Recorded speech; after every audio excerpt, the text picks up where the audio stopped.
my father was like a really hardcore, you know, he was a pretty strict guy, you know, and I think that like a lot of the things, a lot of the aggression that came out, you know, when he communicated with me, I kind of transferred that to dealing with people and stuff too.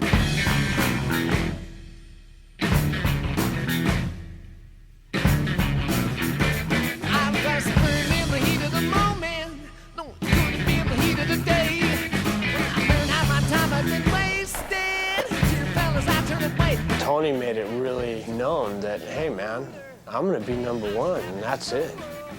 Tony was Mick Jagger. He was the radical. He was the frontman. He was printing. He was doing the show.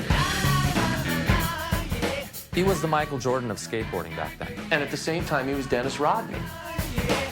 Tony had a real strong personality, and when you hung around Tony, you were pretty much hanging around the Tony show.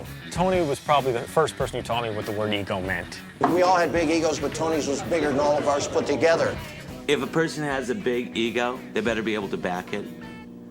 And like Tony could back his ego. You don't achieve those levels of your art unless you do have an ego. Now, Hackett said when he used to go to pools with you, he said that you'd show up at the pool and you'd walk right up to everybody sitting in the, in the shallow end and say, "That's it, guys, I'm here, out." No, not necessarily. I might have done that a few times, but usually I just let my skating do the talking.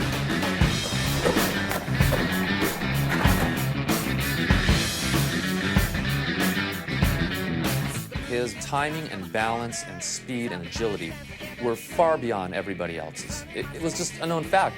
When you saw Tony skate, he was so far above everybody else. His style and the way he flowed and the lines that he drew, he was just a little more advanced than other guys at the time.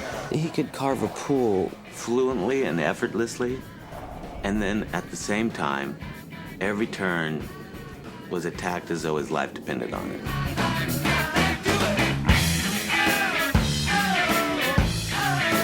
He was a really fierce competitor, and Tony wanted the prize. I've always wanted to be the best. I've always been very competitive.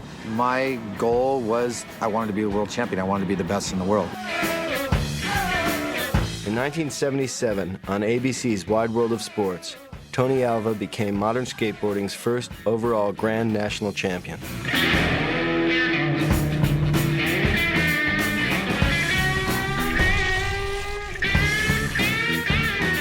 At 19 years old, getting that title, the men's overall world professional skateboard champion, that was a big thing for me. You know, that was like Muhammad Ali, you know, kicking Joe Frazier's ass or whatever, you know? 6 months after winning the World Championship, Tony would shun the sponsorship world and, in an unprecedented move, go it alone and form his own skateboard company, Alva Skates. That was the turning point because I'd done everything that I could do riding for other companies. Right. And I was making them a lot of money without even having a model.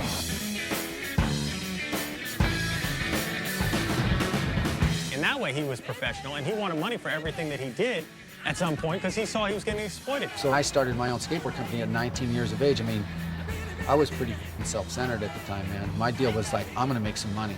I'm gonna capitalize. I'm gonna travel around the world. I'm gonna get laid every night, you know, like, you know, I'm gonna do it all right now.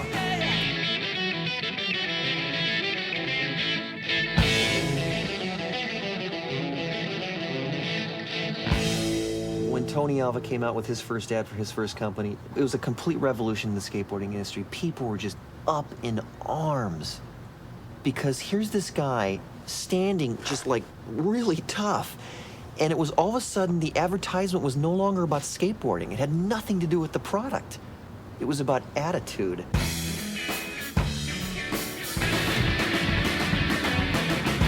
There's just no two ways about it. Tony was a rock and roll star. He was so in love with the fame. He was so in love with himself. He could jump barrels, he could race downhill, he could do freestyle, he could do street style, he could ride vert. He did it all better than anybody. He was one of the pioneers of the progression of skating. I think that he really helped show what was possible on a skateboard. Tony Alva was an icon that I could look up to when I first got into the sport. He is the most important skateboarder of all time, in my opinion. You could look at the photos, you could look at the film, you could look at the guy talking back then. So far, since I was like the innovator of vertical skating, and I'm like the oldest one, and I'm only 21, we're saying that there's really no limit yet to the, I think, oldness that you can be. Tony's the Chuck Berry of skateboarding. He developed a style of playing, and Tony's gonna play that style his whole life. That's what he does. And that's what he's always done, and that's what he'll always do.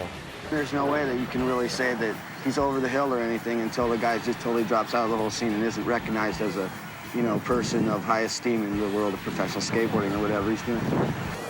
I mean, if there was a skateboarding Hall of Fame, I think Tony Alva is the first name that should go down.